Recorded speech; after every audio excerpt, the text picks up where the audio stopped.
Nah, di kehidupan setelah pernikahan. Nah, di sini sebenarnya ada kisah, ini lucu gitu ya, mencerminkan antara mertua dan menantu. Jadi tentang Rasul dan juga Sayyidina Ali. Jadi meskipun apa ya, mungkin kita mendengarnya itu kayak semuanya itu kisah-kisah Nabi itu kayak serius-serius banget gitu ya. Tapi ternyata iya, Rasulullah itu senang bercanda gitu kan.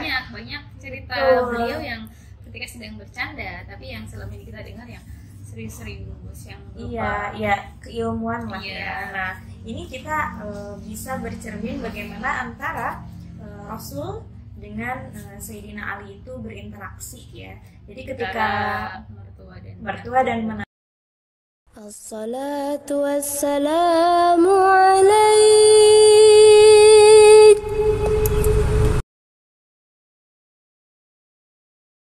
Assalamualaikum warahmatullahi wabarakatuh. Alhamdulillahirrabbilalamin. Wabihi nasta'in ala umuri dunia waddin. Wassalatu wassalamu ala asyrafil anbiya'i wal mursalin wa ala alihi wa sahbihi ajma'in, amma ba'd. Alhamdulillah, puji syukur kali ini kami dari Muslimah Akademi Itkon hadir di podcast Itkon Islami. Insya Allah konten kita ini membahas tentang sirah nabawiyah, kemudian seputar akhlak ya. Jadi kita bakalan ngehadirin salah satu buku yang bakalan kita review, yaitu tentang wanita muslimah idola, wanita mulia idola muslimah milenial. Nah, buku ini ditulis dan disusun oleh sahabat-sahabat kita, Ahbab Alexandria. Nah, jadi apa sih sahabiat itu, Ustazah? Sahabiat adalah para sahabat dari kalangan wanita ya. Jadi ada sahabi dan sahabiat. Kalau sahabi dari kalangan laki-lakinya dan sahabiat dari perempuannya. Dan kali ini kita akan membahas tentang sahabiat ya, khusus untuk sahabiatnya yang akan kita bahas di sini di podcast ini. Dan kita akan bahas siapa, sudah? Yang pertama yaitu dari Sayyidah Fatimah Az-Zahra. Nah, Sayyidah Fatimah itu kan putri kesayangannya Rasulullah ya, Ustazah. Nah, jadi di buku ini sebenarnya ada 8 kisah ya yang bisa kita ambil hikmahnya, kemudian kita terapkan, kita jadikan panduan dalam kehidupan ya. Tapi karena kita harus satu-satu ya untuk membahasnya, dan tentunya Sayyidah Fatimah ini kita maknai dulu makna dari Az-Zahra itu apa. Nama beliau adalah Fatimah Az-Zahra ya, yang Az-Zahra yaitu Az-Zahra. Ya, Az-Zahra artinya kesempurnaan ya, artinya kesempurnaan. Jadi Fatimah Az-Zahra julukan beliau yaitu sang wanita seharum kasturi surga, yang Az-Zahra sendiri berarti atau artinya adalah kesempurnaan. Yaitu beliau adalah bunga nan cantik yang tumbuh di lingkaran cahaya nubuwah atau di lingkaran cahaya kenabian. Harumnya mewangi tiada terputus hingga akhir zaman. Wanita yang menjadi cermin kemuliaan dalam kehidupan dan sebaik-baik panutan berjuta generasi di hari kemudian. Masya Allah, jadi julukan yang sangat bagus untuk beliau, Fatimah, Sayyidah Fatimah Az-Zahra, yang merupakan putri dari Sayyidina Rasulullah Sallallahu Alaihi Wasallam. Masya Allah ya, dari namanya saja itu sudah begitu mulia sekali gitu ya. Kenapa juga disebut kesempurnaan? Jadi ada salah satu pendapat yang ketika kita melihat bahwa sosok yang insan kamil, yang paling sempurna gitu, itu kan pasti Rasulullah, dan dari kalangan perempuan ya, dan pasti buah itu tidak akan jauh ya dari jatuhnya, itu tidak akan jauh dari pohonnya. Dan Sayyidah Fatimah itu representasi dari kalangan perempuan yang bisa kita jadikan uswah kedua ya, panutan terbaik dalam kehidupan. Nah, dan di sini apabila kita membahas tentang sahabiat ya, para sahabat dari kalangan perempuan, pasti kita juga akan mendapatkan bagaimana Rasulullah itu. Rasulullah sebagai ayah, sebagai suami, sebagai pemimpin, sebagai guru. Jadi dengan mempelajari sahabiat ini kita juga tahu dan belajar bagaimana Rasulullah itu di kalangan perempuan ya. Di sini kisah Sayyidah Fatimah sangat banyak. Ada kita akan membagi tiga kisah tentang beliau. Saya 3 kisah dan Ustazah Neneng akan bahas sisanya. Yang pertama di sini kita akan membahas julukan beliau. Tadi yang pertama sudah Fatimah Az-Zahra, yaitu beliau seharum kasturi surga, masya Allah. Yang Az-Zahra artinya kesempurnaan. Di sini kita akan bahas julukan lainnya, yaitu apa? Al-Anwar. Kenapa Al-Anwar? Karena beliau adalah ibu ya dari 2 cahaya, yaitu merupakan cucu Rasulullah SAW, Sayyidina Hasan dan Sayyidina Husain ya. Jadi artinya ibu, Al-Anwar, ibu dari cahaya. Siapa cahaya ini? Yaitu putra beliau, Sayyidina Hasan dan Sayyidina Husain. Dan Sayyidah Fatimah Az-Zahra ini dari 4 putri Nabi, beliau yang paling disayang ya, beliau paling bungsu, yang disayang oleh Rasulullah Sallallahu Alaihi Wasallam. Jadi beliau menunjukkan kasih sayangnya ini ketika Nabi Muhammad di awal dakwah ya, yang kita semua tahu ya ceritanya, sirahnya. Awal dakwah adalah yang paling berat bagi Rasulullah Sallallahu Alaihi Wasallam. Beliau mendapat cacian, mendapat perlakuan yang kurang baik ya dari orang-orang kafir. Nah, di sini Sayyidah Fatimah masih kecil ya, masih putri kecil. Beliau menangis melihat ayahnya diperlakukan seperti itu ya, karena beliau anak bungsu yang paling disayang, dan kebanyakan memang anak bungsu perempuan ya itu paling dekat dengan ayahnya. Jadi ketika beliau melihat ayahandanya, yaitu Sayyidah Fatimah Az-Zahra, melihat Rasulullah diperlakukan seperti itu, beliau iba dan menangis ya. Ini menunjukkan bahwasanya Sayyidah Fatimah sangat menyayangi Rasulullah Shallallahu Alaihi Wasallam. Masya Allah. Lalu selanjutnya lanjut ke pernikahan beliau ya. Setelah beliau mendapatkan pendidikan ya dari Rasulullah dan segala tarbiyah ya yang bagus, alhamdulillah, beliau menikah dengan Sayyidina Ali bin Abi Thalib, lalu memiliki putra yaitu Sayyidina Hasan dan Sayyidina Husain. Sebenarnya putranya 5 ya, Betul. 5 ya, tapi yang masyhur yang masyhur yaitu Sayyidina Hasan dan Sayyidina Husain, yang beliau berdua dijuluki pemuda surga, masya Allah.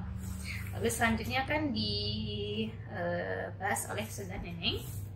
Silakan.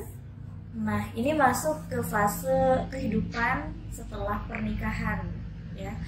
Ini juga kita sejak awal itu sudah diperkenalkan tentang bagaimana figur Sayyidah Fatimah ketika beliau menjadi seorang putri dari Rasul, kemudian dinikahkan, yang menurut kisahnya memang pernikahan Sayyidina Ali dan Sayyidah Fatimah itu sudah ditentukan di langit ya.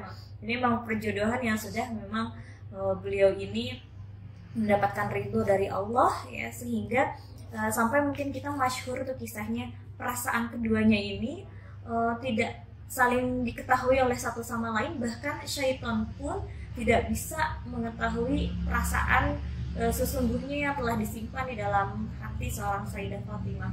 Namun hal itu menjadikan Allah menjodohkan keduanya ya, sehingga ketika lamaran, pinangan itu ya dari berbagai kalangan hadir ya, bahkan sahabat-sahabat Rasul yang lain, namun ternyata Rasul memilih seorang Sayyidina Ali, seorang yang sangat sederhana gitu ya, bahkan maharnya pun itu sangat sederhana sekali gitu. Jadi itu juga cerminan kepada para muslimah gitu, bagaimana untuk bahwa agama adalah cerminan terbaik ketika kita ingin memilih pasangan hidup ya, dan tentunya menjadikan Allah sebagai panduan dalam kita menentukan keputusan apapun itu. Nah, di kehidupan setelah pernikahan, nah di sini sebenarnya ada kisah, ini lucu gitu ya, mencerminkan antara mertua dan menantu. Jadi tentang Rasul dan juga Sayyidina Ali.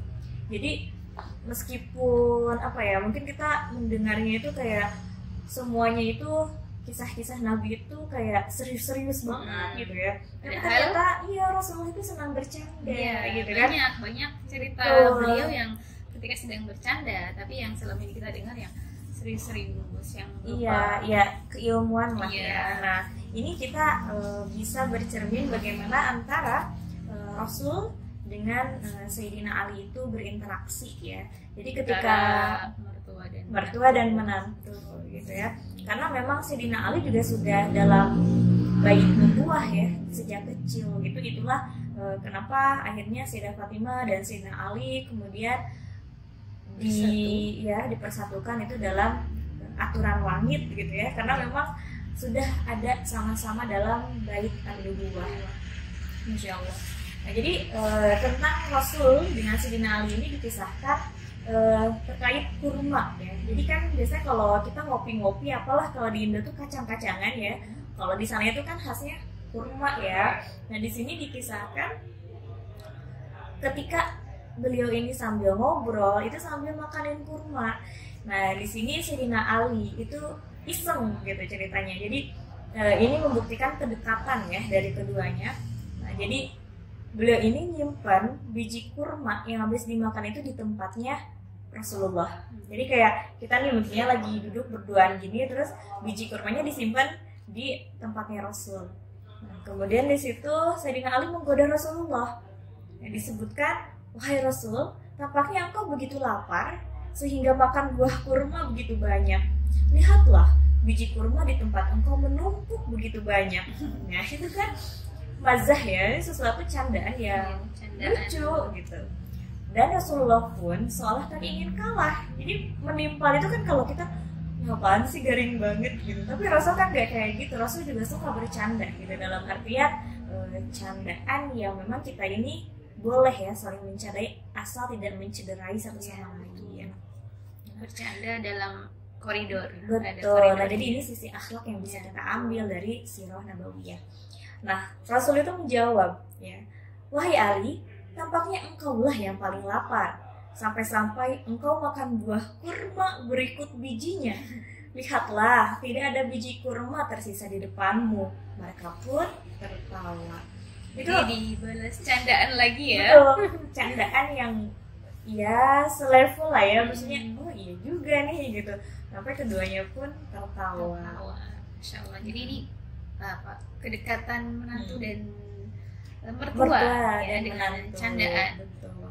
Nah, karena ada juga momen yang lucu juga nih. Waktu itu Sayyidina Ali itu lagi tertidur karena lelahnya gitu ya. Kemudian pas waktu subuh tiba, Rasul mau membangunkan untuk sholat. Nah, tapi Sayyidina Ali itu menjawab, wahai Rasulullah, sesungguhnya nyawa kita berada dalam genggaman Allah. Maka jika Allah berkehendak, kita akan terbangun dan sembahyang. Namun jika Allah tidak menghendakinya, maka aku akan tetap tertidur.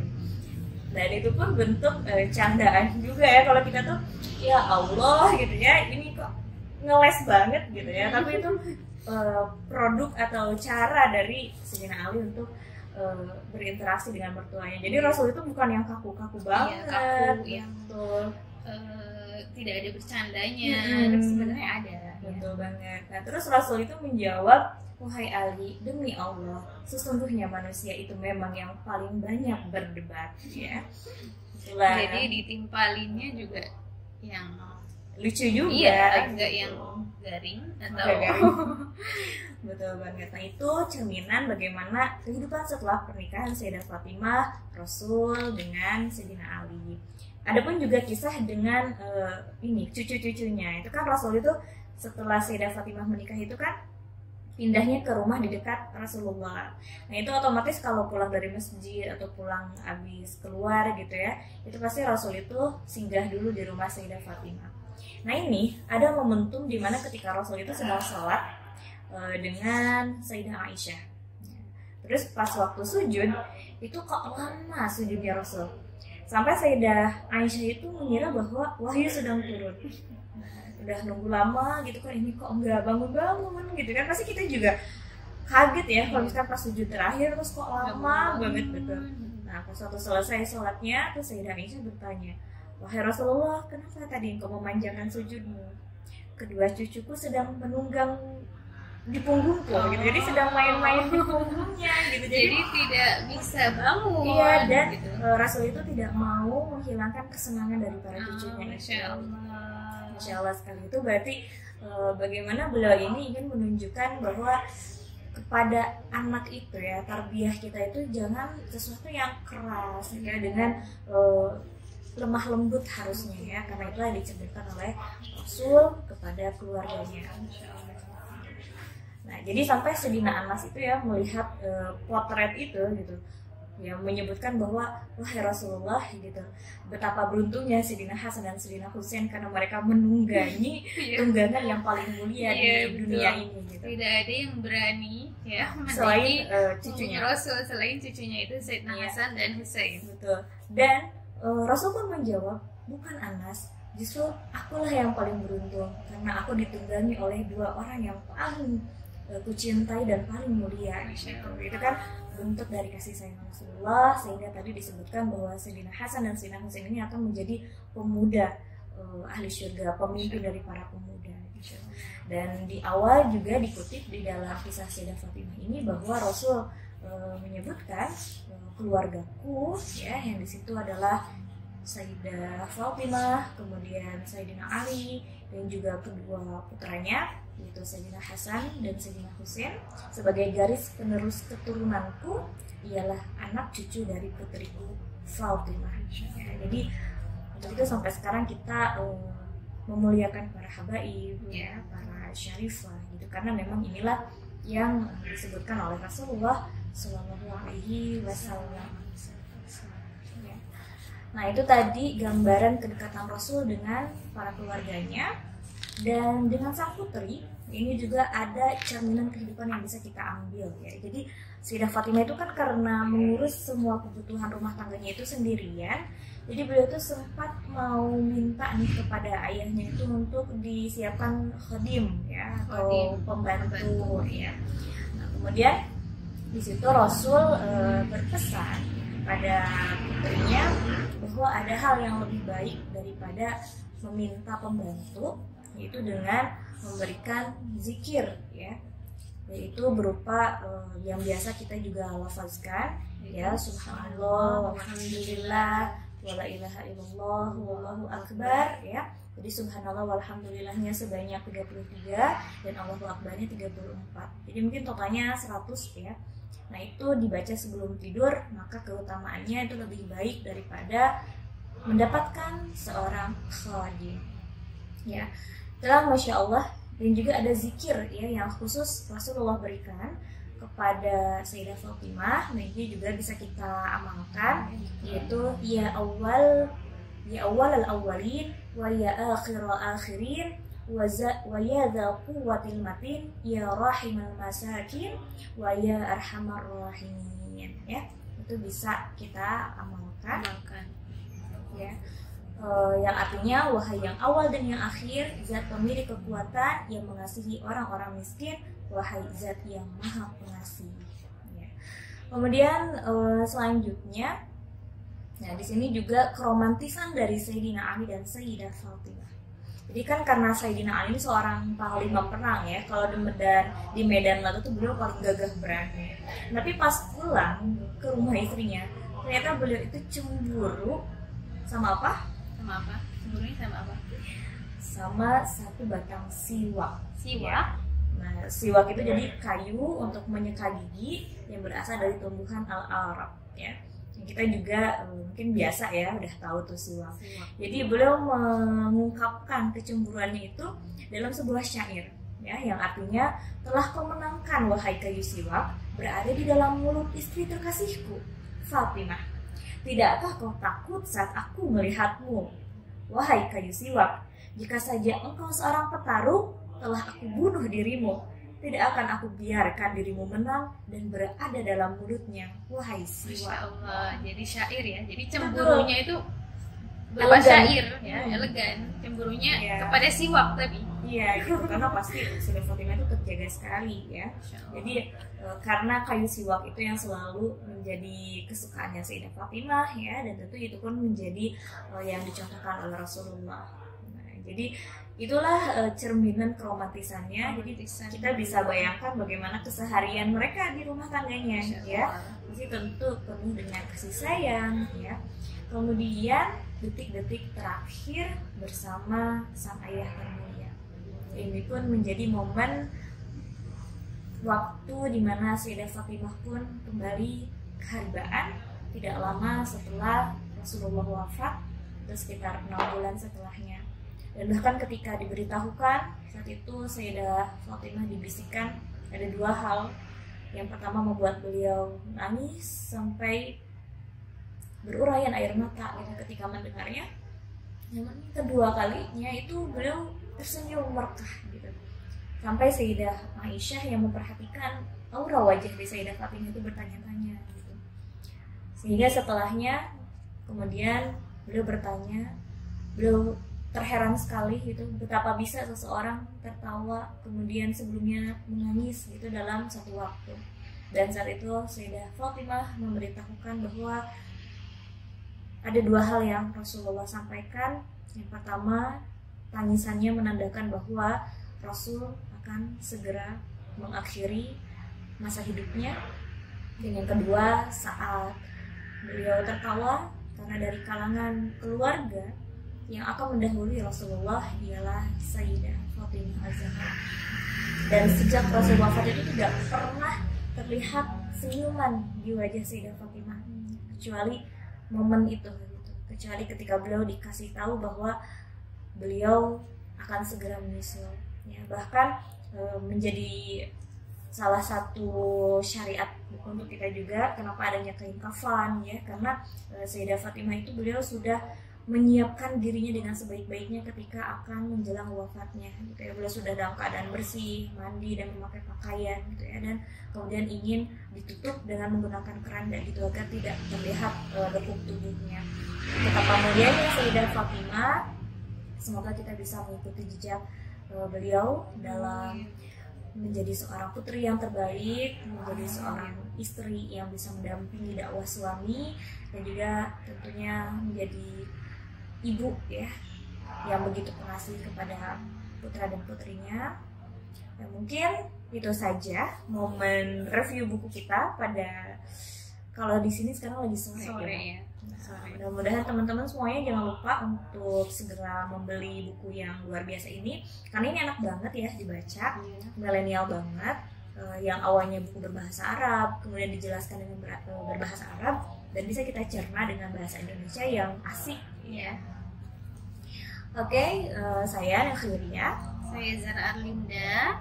Alhamdulillah kita akhiri ya, kita tutup podcast kita kali ini. Kita bertemu di next video insya Allah dengan pembahasan yang lain. Jadi stay tune ya di YouTube Itkon Islami. Jangan lupa apa? Like, share, dan subscribe. Syukran. Wassalamualaikum warahmatullahi wabarakatuh.